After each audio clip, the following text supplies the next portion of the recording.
15 innocent people are dead, a mother, her child, and entire families wiped out inside their own home. Hello everyone, welcome back to Changfied YouTube channel, your trusted source for latest updates across South Sudan and beyond. Today we bring you a very sad and painful story coming from South Sudan. This is not just news, it is about real people, real families and life that have been lost. At least 15 innocent civilians have been killed in a series of violent attacks in Mundri East County located in western Equatorial State. These were not soldiers. These were not fighters. These were ordinary people, women, children, and men who had nothing to do with the conflict. So, what really happened? Why are innocent people being killed? And how long will this continue? Let's break it down together.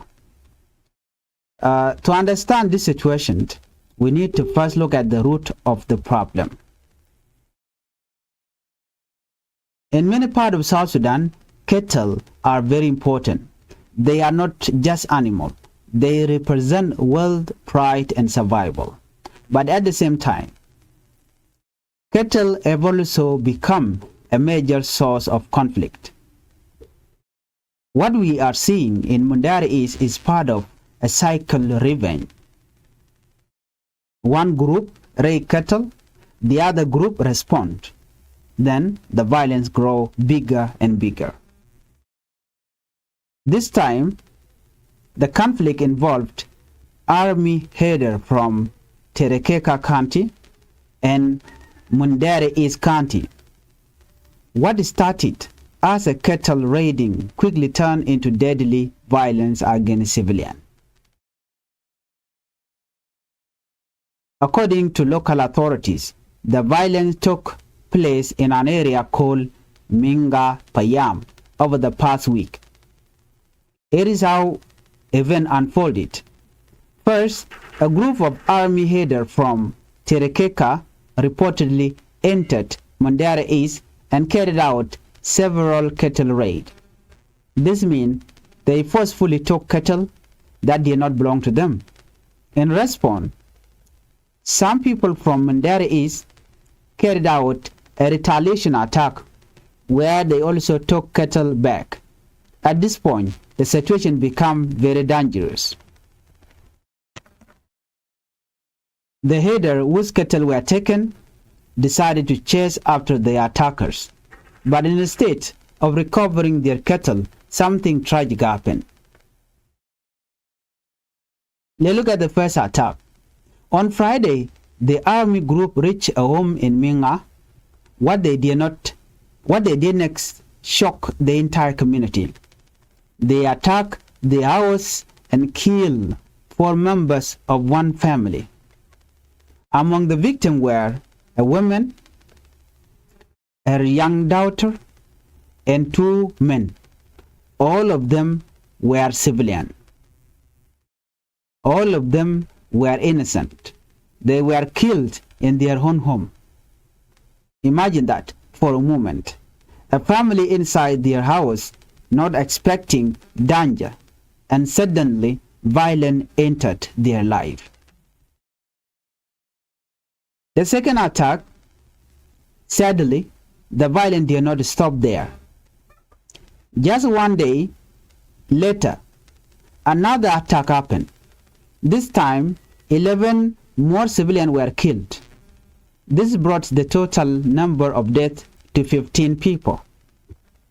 15 lives lost in just a few days. And according to the commissioner, none of these people were involved in cattle raiding.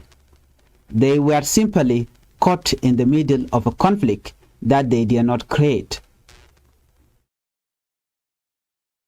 Let's look at the government response. The commissioner of Mundri East, Charles Contro, has spoken about the situation. He confirmed that all those killed were civilian. He also said that the government is trying to protect people who are now running for their life. Many residents have been told to move to several places such as Muwaga, Kadiba, and part of Boji. These areas are considered safer because security forces are present there. But let's be honest, running away from home or running away from your home is not safety. It is survival. People are living behind their home, their farm, and their livelihood. Right now, tension in the area remains very high. People are scared. No one knows if more attack will happen. Authorities, they are working with higher level of government to improve security, but for many families on the ground, help cannot come fast enough. So, this situation raises serious questions. How long will civilians continue to suffer? How many more lives must be lost? When will peace finally come? Cattle should not be the reason people died. Revenge should not control communities. And innocent people should never pay the price for conflict. They are not part of that. People who are not part of the conflict. To the people affected, we stand with you. And to those in power, the people need protection now, not tomorrow. People are dying, not because of war between armies, but because of cattle.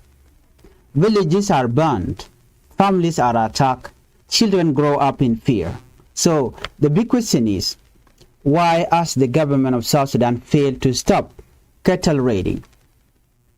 One of the biggest problems is simple. There is not enough security on the ground. Many rural areas in South Sudan have no police, no strong military presence, no fast response when attack happen. When cattle raiders attack, there is often no one there to stop them. And even when security forces exist, they are under-equipped, underpaid, sometimes too far away. So communities are left to defend themselves. Cattle raiding is not just crime, it has become a cycle of revenge. One group steals cattle, the other group retaliates, then the violence continues again and again. The government of South Sudan has failed to break this cycle. There are no strong peace agreement that lasts. No consistent enforcement of law. So people trust revenge more than justice. Another major issue is weapons. Many civilians have access to guns. Why? Because of years of conflict and instability in South Sudan.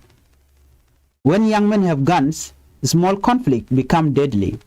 Cattle raid return into massacre. The government has tried disarmament before, but it was not consistent. Some groups disarmed, others did not. This creates more imbalance and mistrust. And many people are saying the government of South Sudan is using this cattle raid as a political motivation, where they want country to stay in security so that they continue looting resources. So they keep young people behind bars. They keep them on continuing creating more violence, keeping cattle or raiding cattle and abducting children. Let's be honest, this is also about survival. In many communities, cattle is wealth, cattle is food, cattle is marriage. So, when people lost cattle, they lost everything. Because of poverty, some young men join cattle raiding because they want to survive. They want respect. They have no job or opportunities. The government has failed to provide job, education, alternatives, so cattle raiding continues. Local leadership also play a role. In some cases, community leaders cannot control youth, or they lack support from the national government. Sometimes there's no strong coordination between local authorities, state government, and national government. Without unity, the problem grows. Another issue is justice. When attacks happen, arrests are rare, trials are slow, punishment is unclear, so criminals are not afraid. if there are no consequences, the violence continue. So, when we ask why the government has failed, the answer is not just one thing. It is important, or just we can say, it is many problems combined together. Weak security, too many weapons, poverty, revenge culture, weak leadership, and slow justice. Until these issues are addressed, if they are addressed together, cattle raiding will not stop. And sadly, innocent people will continue to pay the price. If you are new to Changfied YouTube channel, please hit the channel by subscribing and turn on the notification bell.